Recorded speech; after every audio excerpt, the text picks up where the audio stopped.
ဒီမှာနင်ကိုစင်းနဲ့ပတ်စံငါတာအဲ့ဒါချီးတာမဟုတ်ဘူးနော်အပိုင်ပေးတာရချစ်ဖို့ကောင်းတာ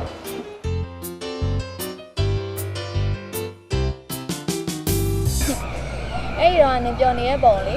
ငါအခုချိန်ထိအောင်မြင်ရနေသေးတယ်ငါပြောတာကိုနင်ကဘယ်လိုသိရလဲအော်ဟိုအဲ့တော့ငါဝရန်တာနေလှမ်းကြည့်နေလို့မြင်သွားတယ်လေ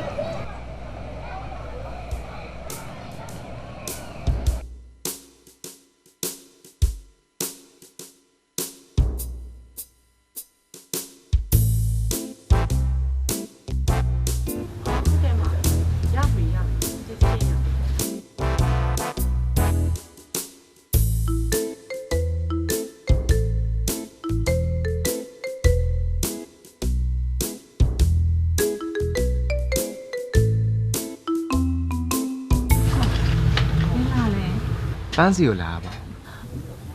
ကိုဟာနေကောင်းပါလားကိုနေကောင်းလို့ပန်းစီကိုလာတာပေါ့ပန်းပြောတာအဲ့ဒါမဟုတ်လေ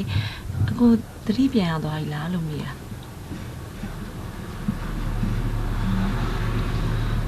ကိုအခုလိုဖြစ်ရတာပန်းကြောင့်မကိုရဲ့ပန်းတကယ်စိတ်မကောင်းပါဘူးပြီးတော့အခုအိမ်မှာပြန်နေရတာရောအဆင်ပြေရလား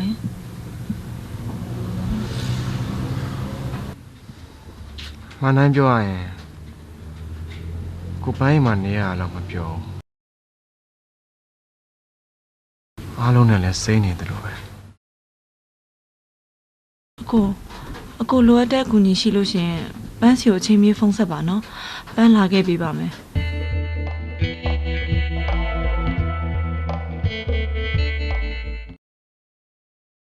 ပန်းကိုပန်းကိုတခုခုလိုက်ကြွေးချင်တော့မဟုတ်တာပဲကိုရဲ့ပန်းတော့ကိုကြွေးရအောင်ပါခဏဆောင်နော်ပန်းစင်းဆောင်တွေသိမ်းလာမယ်နော်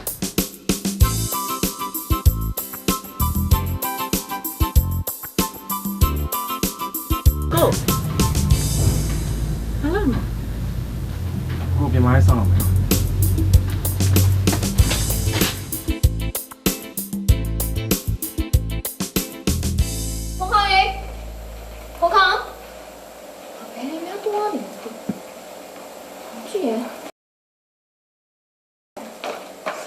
မရှိဘ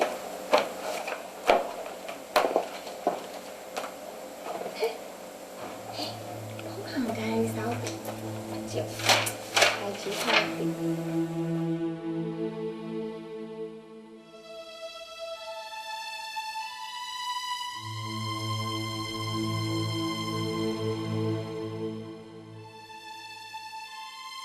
ဟောစရာကောင်းလို့နဲ့တိုက်ဆိုင်မှုပဲမင်းငါ့ကိုငယ်တော့စပိန်နဲ့ဝင်တိုက်ခဲ့ဘူးရဲ့နော်လူတယောက်လုံးကမမြင်ဘူးလားတောင်းမှမှာနော်ဘာဖြစ်သွားသေးလဲ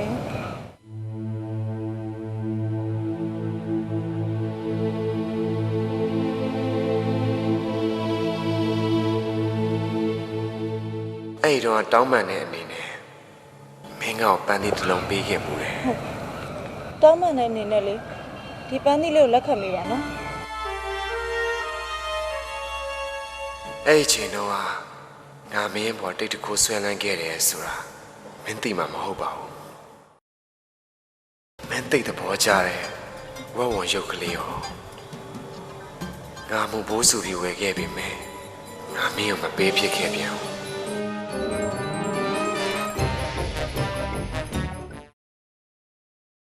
ကန်ဒီယာငါ့ကိုနောက်တစ်ချိန်ခွင့်ရထပ်ပေးခဲ့တယ်မထင်မှတ်ပဲမင်းရဲ့ကားနဲ့ငါတိုက်မိပြန်တယ်ဒီတစ်ခါရလိုက်တဲ့အခွင့်အရေးဟာငါအသက်နဲ့ရှင်ပြီးရလိုက်တဲ့အခွင့်အရေးဖြစ်နေတဲ့အတွက်ဒီအခွင့်အရေးကိုငါကောင်းကောင်းအသုံးချခဲ့တယ်ငါတိတ်မိချင်အောင်ဆောင်ခဲ့တယ်ဒါမှလည်းမင်းနဲ့အတူနီးကပ်ခွင့်ရပြီးမင်းချစ်တွေကိုရဖို့လဲကြိုးစားလို့ရမှာပေါ့ငါအားလုံးကိုတိတ်မိနေရလို့လိန်ထားတဲ့အတွက်စိတ်မကောင်းပါဘူးဒါပေမဲ့ခြေနေရငါလိမ်မဖြစ်မှာမို့လို့ပါ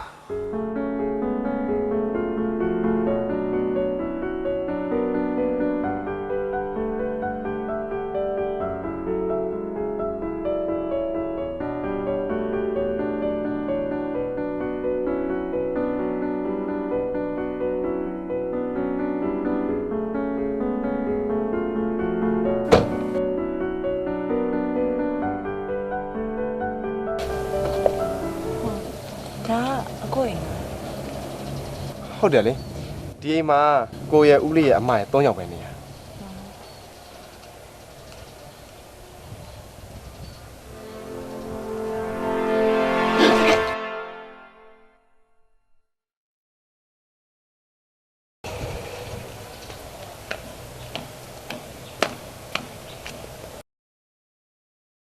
ဒါဖះပြန်လာ ပန်းဆိုင်ရလေ နောက်ဆိုလို့ရှိရင်ကျမမပါဘဲနဲ့မှဘဲမှမသွားပါနဲ့အထူးသဖြင့်တခြားမိန်းကလေးတယောက်နဲ့နှစ်ယောက်တည်းတူတူသွားတာကျမဘလို့မှလက်မခံနိုင်ဘူး ကျူနင်ကဘယ်လိုခေါ်လိုက်တာလဲ မောင်ကကျမမောင်လို့ခေါ်လိုက်တာလေ ဒါဆိုရင်ရှင်တို့ရ မောင်ကကျမစတူပဲဥစားကျမနဲ့မှချစ်သူရဖြစ်တာမကြသေးရလေဘသူ့မှအသိမပေးဘဲနဲ့နေလာခဲ့ကြတာ ကျူနင်ဘာရှောက်ပြောနေရလဲစိတ်မကောင်းသေးရလားဟမ် ကျမကကောင်းပါတယ်မားသာအတိတ်မိတ်ပြီးတော့ကျမနဲ့ချစ်သူဖြစ်ခဲ့ရတယ်မမှတ်မိတော့မလားလို့ ကျူနင်နဲ့ငါလည်းဘယ်တော့မှချစ်သူရဲ့ဖြစ်ခဲ့လို့လဲဟမ် အော်မားတော့ခုချိန်ကျတော့ဒီလိုစကားမျိုးပြောပြီပေါ့မားကကျမနေရာမှာတခြားမိန်းကလေးတယောက်ကိုအစားထိုးချင်နေပြီမလား ကျမသွားရမယ်နော်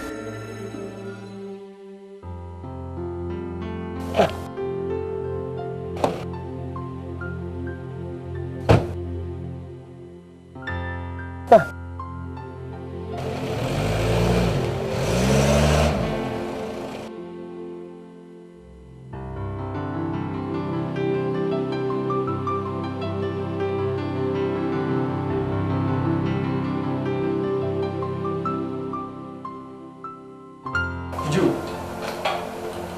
နင်ကဘာလို့ပန်းရှင်မှာမဟုတ်တာရှောက်ပြောတာနင်နဲ့ငါလည်းဘယ်တော့ရေးစားရဖြစ်ခဲ့လို့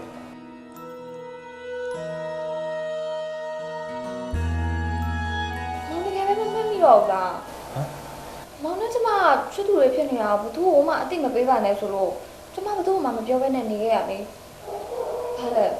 မောင်အသိတွေ့သွားတော့ကျမကမေ့သွားပြီပေါ့ဟုတ်လား ဟမ်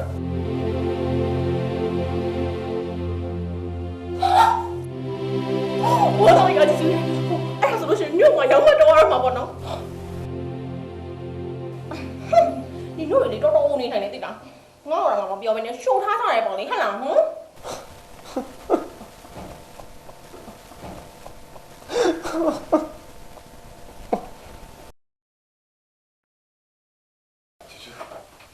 ကျူငါတော့ကပြီငါတော့ကပြီ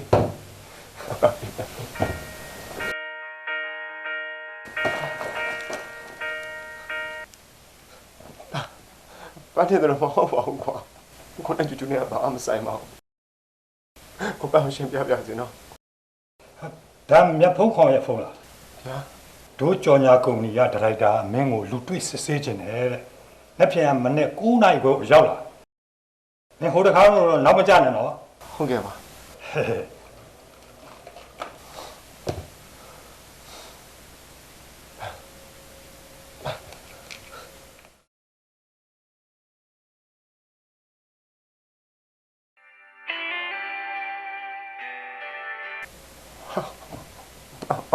မမုန်းကိုင်းတော့မမုန်းကိုင်းတော့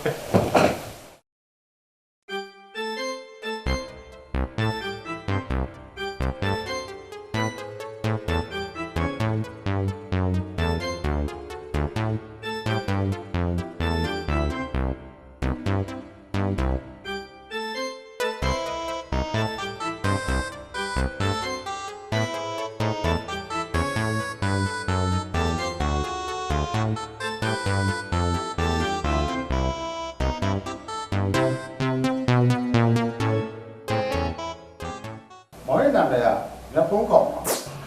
ဟုတ်ကဲ့ပါ ကျွန်တော်သူ့ကိုသဘောကျတယ်တကယ်သူ့ရုပ်ရည်နဲ့အရာမောင်းကကျွန်တော်လိုချင်တာနဲ့ကွက်တီပဲတကယ် ကောင်းပြီမောင်ရဲ့သဘောကျရဆိုရင်ကိုလိုဆက်ပြီးတော့အင်တာဗျူးလုပ်ကြတော့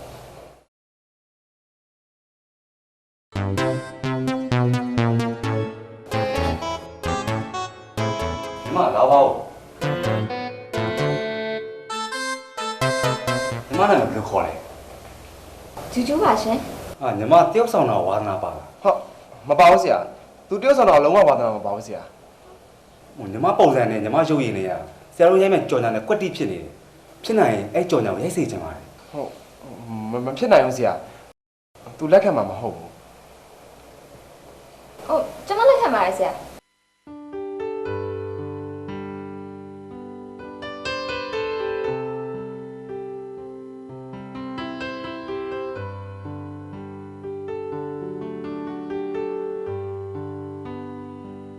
ကိုတကယ်ပြောတာပါကိုနဲ့သူနဲ့ဘယ်တော့မှချစ်သူရမဖြစ်ခဲ့တယ်လို့ကိုသူ့ကိုမချစ်ခဲ့ပါဘူး မိန်းကလေးတယောက်ကသူနဲ့မပတ်သက်ခဲ့ပဲနဲ့ချစ်သူတွေဖြစ်ခဲ့ပါတယ်လို့ပြောပါမလားကိုကအတိတ်မိနေတော့သူနဲ့ပတ်သက်ခဲ့တာတွေကိုမိသွားတာနေမှာပေါ့ အဲ့သူလိမ့်နေတာသူနဲ့ကိုနဲ့ဘလို့မှမပတ်သက်ဘူး ဘလို့ပဲဖြစ်ဖြစ်အကိုသူ့ကိုလက်ခံပေးလိုက်ပါသူပြောတာတွေအားလုံးကအမှန်တွေပဲဖြစ်မှာပါကိုရဲ့ ပန်းကိုပန်းအောင်ပုံမလင်းလင်းပဲပြောတော့မယ်ကိုဘွားမှာပန်းအောင်လွယ်ဘယ်မင်းကလေးမှမချစ်ခဲ့ဘူးကိုပန်းအောင်ပဲချစ်တယ်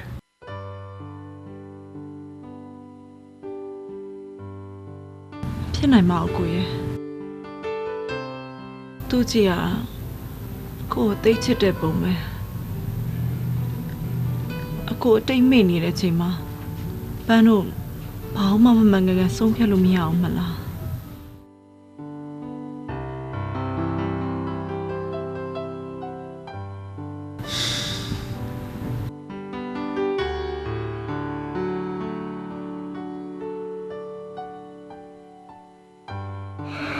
ကျူ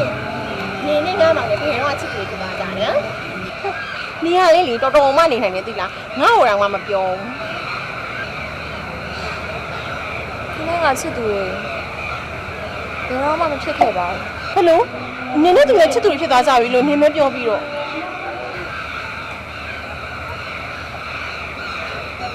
မမိန်ခဲ့တာသူနဲ့ငါချစ်သူတွေဘယ်တော့မှမဖြစ်ခဲ့ဘူးပါဘူးသူနဲ့ပန်းဆွဲတော့ချစ်သူတွေဖြစ်သွားကြမှာဆိုလို့ငါလိန်ခဲ့တာ နင်ဖုန်းခေါင်းတိတ်စစ်တာပဲလားယင်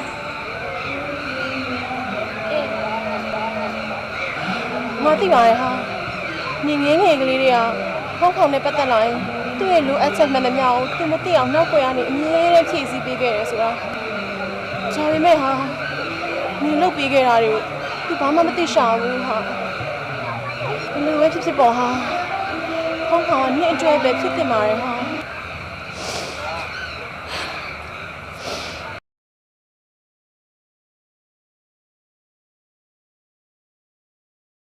ဟုတ်ကဲ့နင်းနဲ့ကျူကျူနဲ့ချစ်သူတွေမဟုတ်ကြဘူးဆိုတော့ကျူကျူပြပြလို့ငါအားလုံးသိပြီးသွားပြီနင်ပန်းဆွေတော်ရဲ့ချစ်ကိုလိုချင်လို့အခုလိုအတိတ်မိကြအောင်ဆောင်ခဲ့တာဆို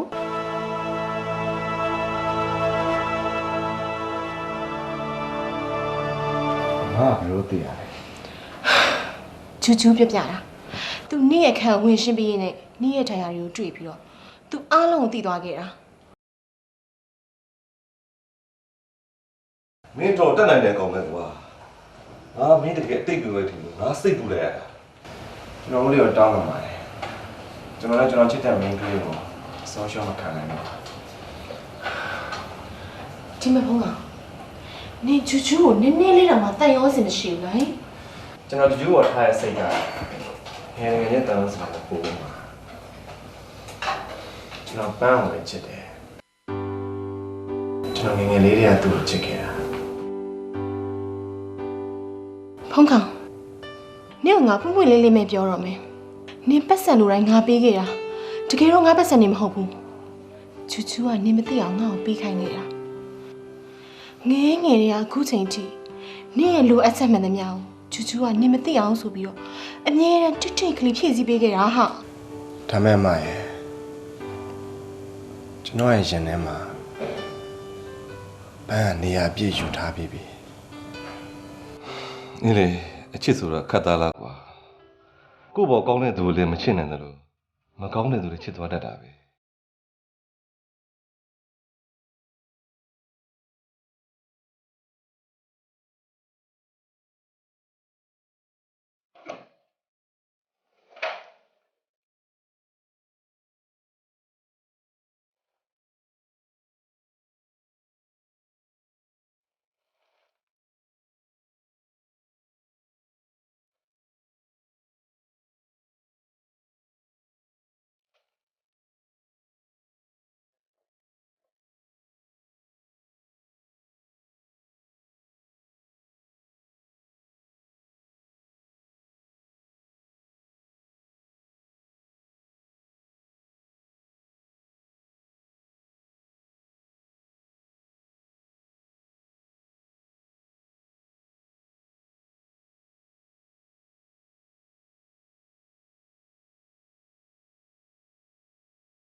ပန်း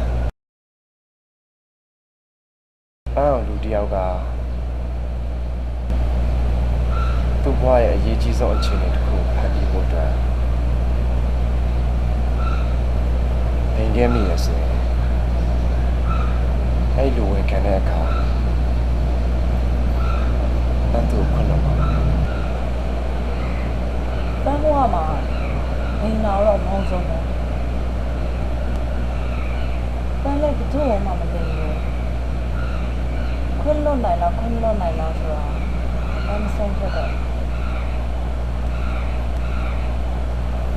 အချင်းကြီးပေါ်မူတည်ပြီးတော့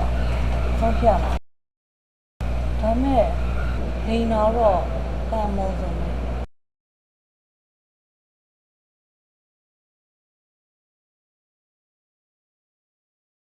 ကျမအားလုံးအမှန်တိုင်းဝန်ခံမှုလာခဲ့ရပါ ကျွန်တော်ရှင်းပြပြစီပန်းဟုတ်ကျွန်တော်ဝန်ခံပြစီနော်ပန်း သူနဲ့ကျမချစ်သူရဲဆိုတာကိုကျမလဲပြီးပြောခဲ့တာပါ ချူချူကဘာလို့လိန်ခဲ့ရလဲဘာရွယ်ချက်နဲ့လဲ သ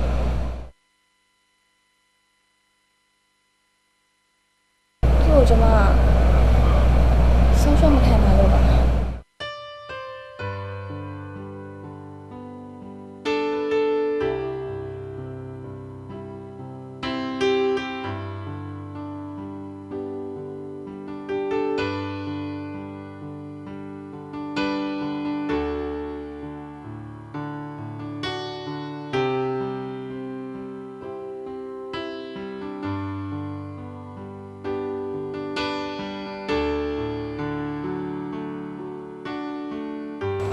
ဒီမှာရှာနေရလဲဒါရိုက်စားကိုရှာနေရလား ရှောင်းနေနဲ့တော့နေထားတဲ့စာကိုပန်းဆွဲရစီငါပို့လိုက်ပြီ ဘာနေဘာလို့သွားပေးလိုက်တာလဲငါလိန်တော်ပန်းတည်သွားရင်ပန်းကောင်စိတ်ဆိုးသွားမှာပေါ့ နင်ကသူတကယ်ချစ်တယ်ဆိုလို့ရှိရင်ခွင့်လွှတ်နိုင်မှာပါနင်တို့ကိုလိန်နေဆိုတာကလည်းသူ့ကိုချစ်လို့လိန်တာပဲလေခုချိန်လောက်ဆိုရင်ပန်းဆွဲရနင်ရဲ့ထားရာတွေကိုဖတ်ပြီးလောက်ရောပေါ့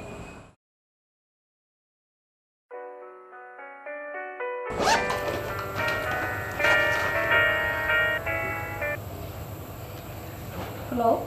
Hello.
ဟောစရာကောင်းလို့နဲ့တိုက်ဆိုင်မှုပဲမင်းငါ့ကိုငယ်တော့စပိန်နဲ့ဝင်တိုက်ခဲ့ဘူးရဲ့နော်အဲ့ဒီတော့တောင်းပန်တဲ့အနေနဲ့မင်းငါ့ကိုပန်းသီးတစ်လုံးပေးခဲ့ဘူးတယ်အဲ့ဒီချိန်တော့ငါမင်းပေါ်တိတ်တခုဆွဲလန်းခဲ့တယ်ဆိုတာမင်းသိမှာမဟုတ်ပါဘူးမင်းသိတဲ့ဘောကြတဲ့ဝဝရုပ်ကလေးရောငါမှုဘိုးစုပြီးဝယ်ခဲ့ပြီမယ်ငါမင်းကိုမပေးဖြစ်ခဲ့ပြန်ဘူးကန်ဒီယာငါ့ကိုနောက်တစ်ချိန်ခွင့်ရထပ်ပေးခဲ့တယ်မထင်မှတ်ပဲမင်းရဲ့ကားနဲ့ငါတိုက်မိပြန်တယ်ဒီတစ်ခါရလိုက်တဲ့အခွင့်အရေးဟာငါအသက်နဲ့ရှင်ပြီးရလိုက်တဲ့အခွင့်အရေးဖြစ်နေတဲ့အတွက်ဒီခွင့်ရကိုငါကောင်းကောင်းအသုံးချခဲ့တယ်ငါတိတ်မိချင်အောင်ဆောင်ခဲ့တယ်ဒါမှလည်းမင်းနဲ့အတူနီးကပ်ခွင့်ရပြီးမင်းချစ်တွေကိုရဖို့လဲကြိုးစားလို့ရမှာပေါ့ငါအားလုံးကိုတိတ်မိနေရလို့လိန်ထားတဲ့အတွက်စိတ်မကောင်းပါဘူးဒါပေမဲ့ခြေနေရငါလိမ်မဖြစ်မှာမို့လို့ပါ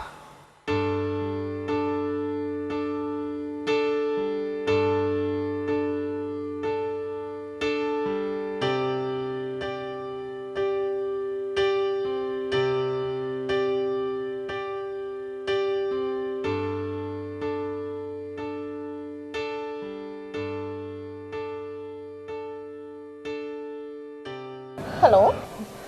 မြက်ဖုန်းကောင်ရဲ့အမဖုန်းလားမသိ ဟုတ်ပါတယ်ဖုန်းကောင်ရဲ့မှာပါ ဘူးကျမပန်းဆွဲတော့ပါရှင်အကိုဖုန်းဆက်တာဆက်လို့မရလို့အကိုဘယ်မှာရှိလဲလို့သိချင်လို့ပါ ခုလို့ဆိုရင်ဖုန်းကောင်တို့ကန်တော်ရဲမှာရှိမှာပေါ့ ဟုတ်ကဲ့မကျေးဇူးပါပဲနော် အော်လောလိုက်တာဘာရင်းများအရေးတကြီးကိစ္စရှိနေလဲမသိဘူး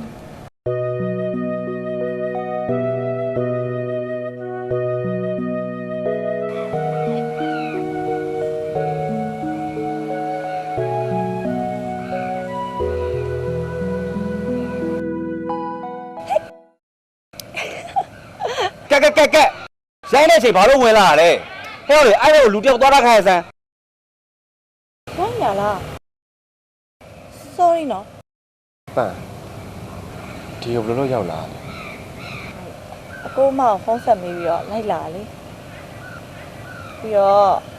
အကိုရဲ့တိုင်ကားကိုလည်းပန်းဖတ်ပြီးသွားပြီ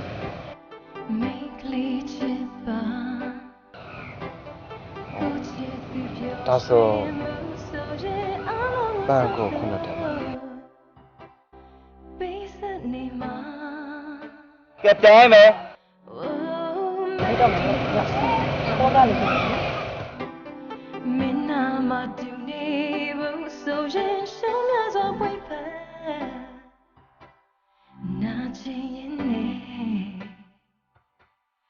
那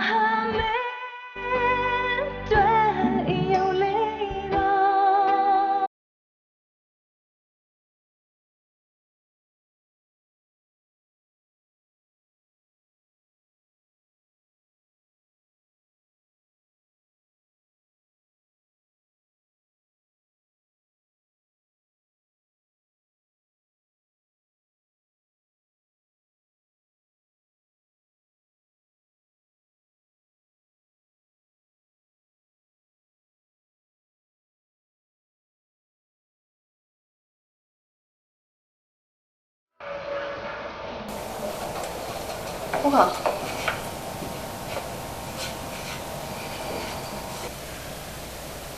ငါစိတ်ငိုသွားတော့မယ်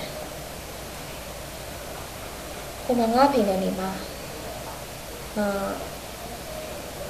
ကျောင်းနဲ့စက်တက်ချင်းစက်တက်ဖြစ်နေမယ် တော့ကြမှာလေ အဲ့တော့ပြောလို့မရသေးဘူးဟာ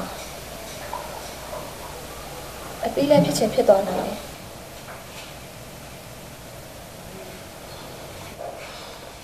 နင့်အမေကိုတယောက်တည်းထားခဲ့မှာလား ငါ့ဟိုမှာအဆင်ပြေတော့ငါမေပါပြီးခေါ်မှာ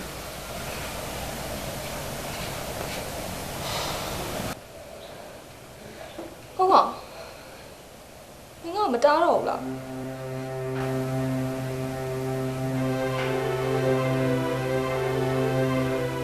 ဒီကောင်းမဲ့တင်တော့ဆုံးဖြတ်ထားတဲ့ကိစ္စ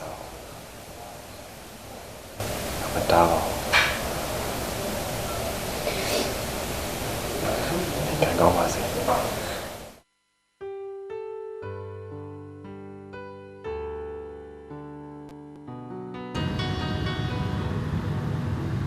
ကျူကသူ့အဖေရှိရဲ့စင်ကာပူကိုသွားတော့မယ်ခုလိုရုတ်တရက်ကြီးကြားလိုက်ရတော့လားမသိဘူးစိတ်ထဲမှာတစ်မျိုးကြီးဖြစ်နေတယ်ငယ်ငယ်တုန်းကနေအခုချိန်ဒီတစ်ခါမှမခွဲဘူးလို့လားမသိဘူးတကယ်တမ်းဝေးရတော့မယ်လေဆိုတော့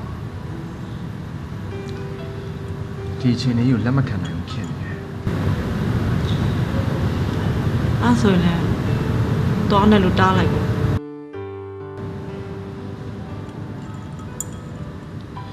မတားကြအောင်ဟိုမှာသူ့အဖေရှိရလေသူသာအဆင်ပြေလို့သူ့အမေကိုလှမ်းခေါ်မယ်ဆိုရင်သူတို့မိသားစုပျော်ပျော်ရွှင်ရွှင်နဲ့ပြန်ပြီးတော့ပေါင်းစည်းရမှာပြီးတော့သူဟိုမှာနေမယ်ဆိုရင်သူ့ဘဝပိုပြီးအဆင်ပြေနိုင်တယ်လေ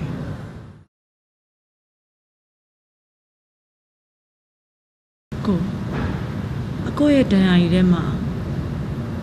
ပန်းကိုချစ်တယ်လို့ရေးထားရနော်အကိုဘာလို့ပန်းကို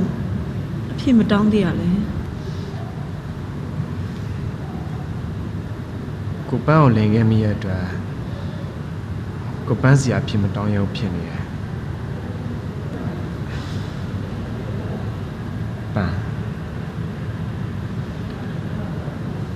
ပန်းကိုဘယ်လိုသဘောထားလဲ အကိုရဲ့အချစ်ကိုပန်းလက်ခံချင်ပါတယ်ဒါပေမဲ့ကိုရဲ့ပန်းလောဘကြီးရဲ့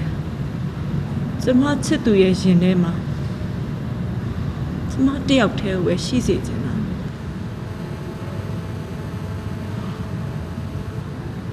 ကိုယ့်ရင်ထဲမှာမင်းတယောက်ပဲရှိရပါပန်း မဟုတ်ပါဘူးအကိုရဲ့ရင်ထဲမှာဂျူဂျူးလည်းရှိနေပါတယ် မဟုတ်ဘူးပန်းကိုကျူးပေါ်ထားတဲ့တန်ရုံးစင်ဟာတန်ငယ်ချင်းတန်ရုံးစင်ပဲ ဘလို့ပဲဖြစ်ဖြစ်လေအကိုဘက်ကအဖြူရောင်ဆိုပေမဲ့သူ့ဘက်ကအဖြူရောင်မှမဟုတ်တာအချိန်မရွေးအရောင်ပြောင်းသွားနိုင်တယ်အားကြောင့်ကိုရဲ့အချစ်ကိုပန်းလက်မခံပြစီနဲ့ကို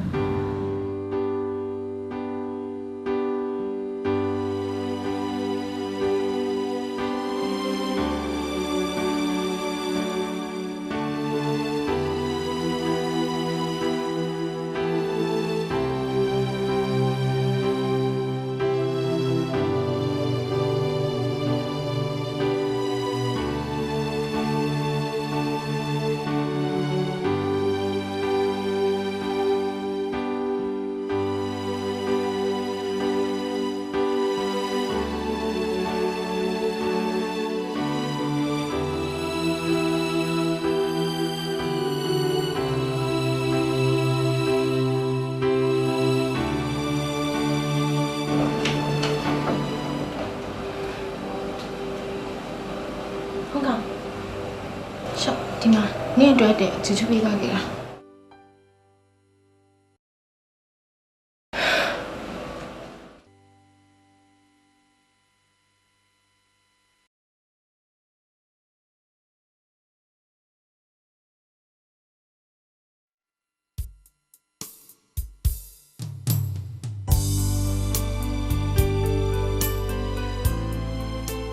ငါလေးနင်းနဲ့ပတ်သက်ရင်တော်တော်ရှူခဲ့မိတာပဲနင်းချေးခဲ့တဲ့မုန်းခွန်လေးတွေနင်းပြစ်ခဲ့တဲ့ဘောပန်လေးတွေကိုနင်းရဲ့အမှတ်တရရဲ့အဖြစ်ငါသိမ်းထားခဲ့မိရဲ့ခုလောက်ဆိုရင်နင်းနဲ့ပတ်သက်လို့ငါသိမ်းခဲ့တဲ့အမှတ်တရတွေကိုနင်းကြည့်ပြီးလောက်ရောပေါ့အဲ့ဒီထဲမှာပါတဲ့ဘောပန်နေနဲ့ခဲပြက်လေးတွေဟာနင်းငယ်ငယ်တော့ကန်ခဲ့တာလေငါမပြည့်ရလို့အမတ်တရအနေနဲ့တင်ထားခဲ့တာနင်းစီကငါမဟုတ်မြတောင်းစားခဲ့တာနင်းမှတ်မိလားနင်းကတော့ငါပတ်စံမရှိလို့နင်းစီကလာတောင်းတာလို့နင်းထင်မှာပဲနော်တကယ်တော့နင်းကိုယ်တိုင်ကျွေးတဲ့မုန့်တွေကိုငါစားချင်လို့ပါပြီးတော့အဲ့ဒီမုန့်ရဲ့အခွန်လေးတွေကိုလည်းငါတင်ထားခဲ့မိတယ်။နေကငါအတွက်ဆိုပြီးဘာမှမပေးဘူးတာ။တေချာစဉ်းစားကြည့်ရင်ငါတော်တော်ရှူးခဲ့တာပဲနော်။ကို့ပေါ်နည်းနည်းလေးမှတော့တန်ရုံးစင်မရှိတဲ့လူတစ်ယောက်ကိုဆွဲလန်းခဲ့မိတယ်။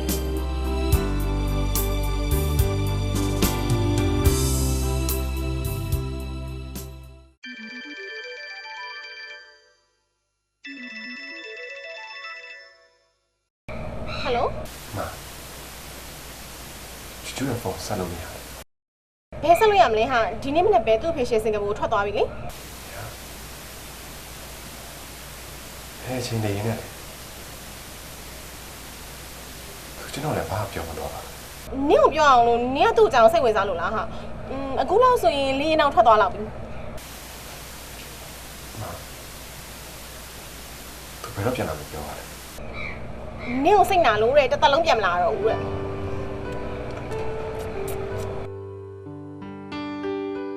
ငါနဲ့ကိုနှုတ်ဆက်ခဲ့ပါတယ်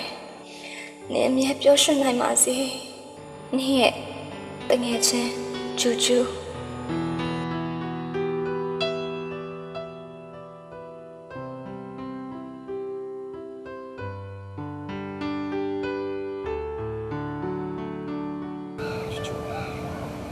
ဒါပဲနော်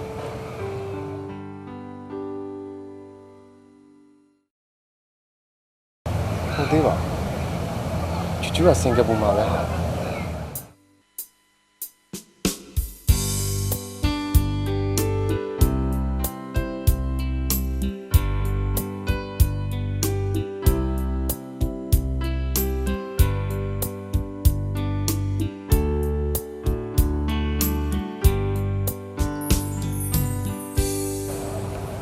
你就စင်ကာပူသွားရစေဘယ်တော့ပြောင်းလာ ငါစိတ်ဝင်သွားလို့နင်ကိုပြောလို့ မပြော တော်သွားတော့လေအဲ့ဒါဤတော်နေလိန်လိုက်တာ ဟမ် ငါမိခိုင်းထားလို့တောင်ချီခဏသွားနေတာ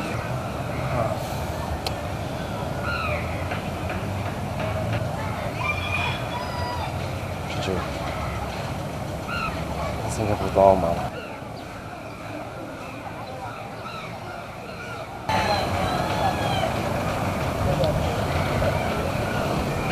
ချူငါနဲ့မေးစရာရှိတယ်တေချာစဉ်းစားပြီးမှဖြေရမယ်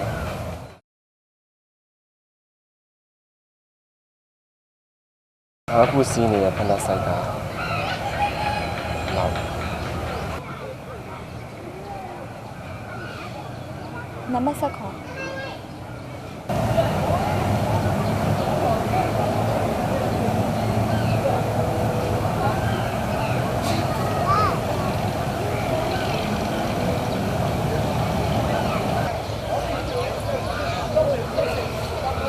ဟုတ်ပါ size number ဆက်ခွာမြင်မူလာရန်တော့စီးရဖက်နဲ့ size number 35နေအလဲရန်တော့စီးရဖက်နဲ့ size နေခုစီးနေရဖက်နဲ့ size က size number 40ပဲ